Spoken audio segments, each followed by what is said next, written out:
Hello, John here from Joysticks and Chill community, and I've been meaning to do this video for a while. This is mostly for the good people on the LMA Manager Facebook group. So I ordered one of these bad boys direct from the Anbernic website. It's shipped from China to me here in the UK in sunny Birmingham, and yes, it cost me around about £200. Did have to pay in dollars and the bank converted it and all that good stuff. While it's loading up, just very quickly show you the machine. I'm not paid by or sponsored by Anbernic in any way. I wish I was.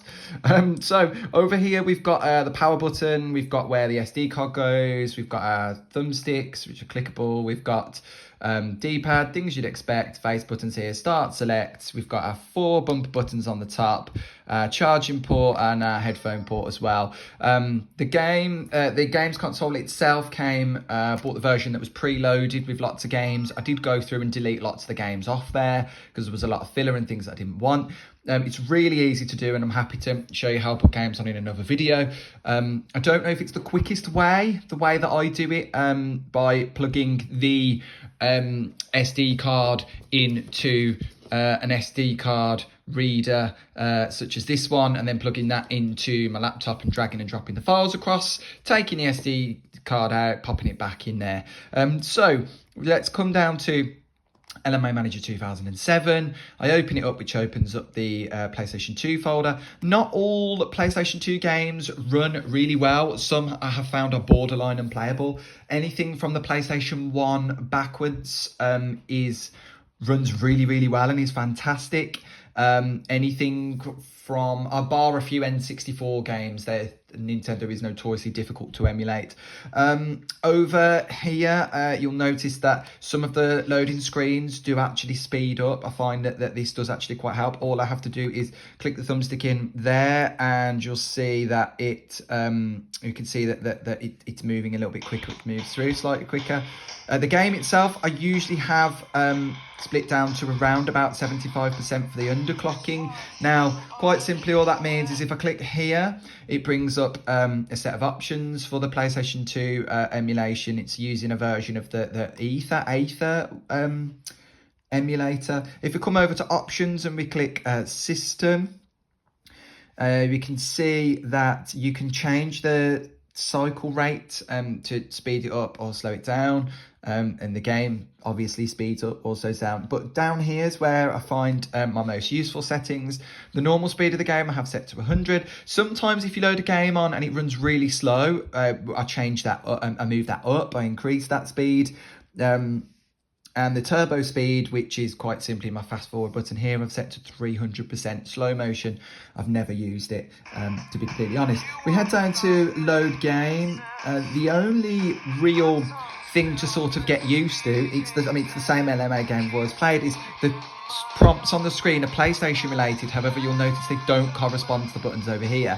You can remap the controls. It's not something that I'm really that bothered about though, because if it's saying X there, I've used the PlayStation for so many years of my life now that I know that would correspond to the X button there. So we load it in, we speed up our loading times to try and make them as quick as possible.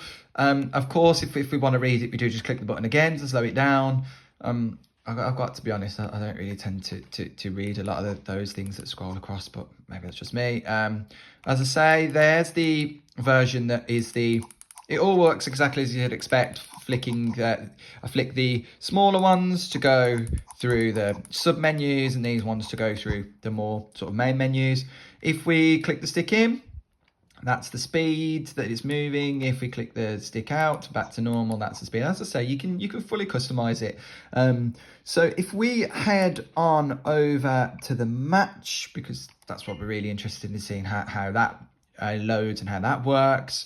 We can speed up this section as well just by clicking in that stick. By no means is it instant, but the match you've all been waiting for, Villa against Gymnasia J. I would normally go through, and I'm really picky about making sure my squad's right and tactics, but for the purpose of this video, I will not bore you with all of that. Let's get straight into the match. And yeah, as I say, it's still the loading times are not amazingly fantastic, but they're not too bad either. If we get loaded in, there they are, warming up. The Arsene Wenger look-alike and the Mikel Arteta look-alike getting ready there.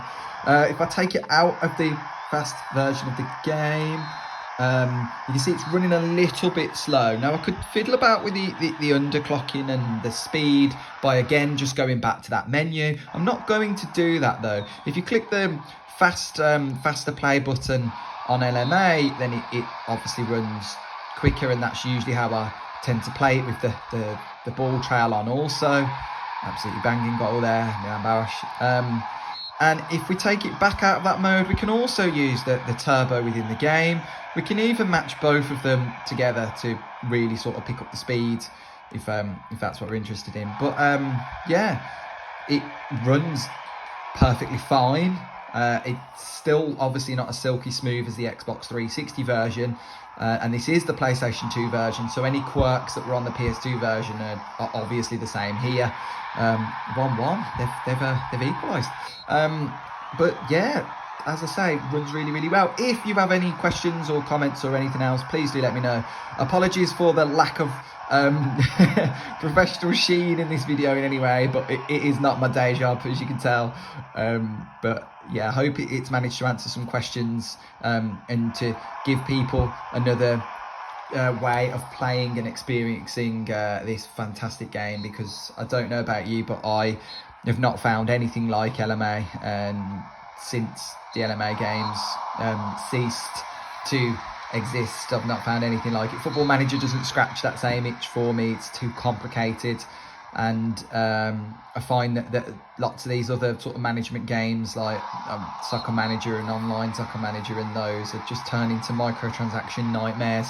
I just much prefer the simplicity, the easy to play but difficult to master game the LMA 2007. But yeah, as I say, if you've got any more questions or I can help in any way, please do let me know. I'm happy to do a video in the future if one's required for how I put games onto the system. This isn't the only system available that can play LMA Manager 2007, but it isn't a case of going for the cheaper ones, because there's only certain emulation devices, there's only certain Anbernics as well, and certain devices from other places that are powerful enough to play the PlayStation 2 games. It is something I believe that you can do on a Steam Deck as well. I know that I've got friends that have emulated Steam Deck, used the Steam Deck to emulate games, and it's yeah, that would be something that I can point you in the direction of a fantastic group of people that can help with those, if that's something you're interested in. If you're interested in retro games or modern games or just games in general, then heading on over to the Joysticks and Chill Discord, that we have a community there of fantastic people and very knowledgeable people with all things emulation and all things video game related, to be honest. It's not the place for your Fortnite 5 to 15-year-old players. It's more of a sort of mature community of players over there. But yeah, we have a good time, and I hope this video's been helpful, and yeah, happy playing. And thought he was going to finish with a beautiful goal right there. But yeah, thanks for watching. Bye.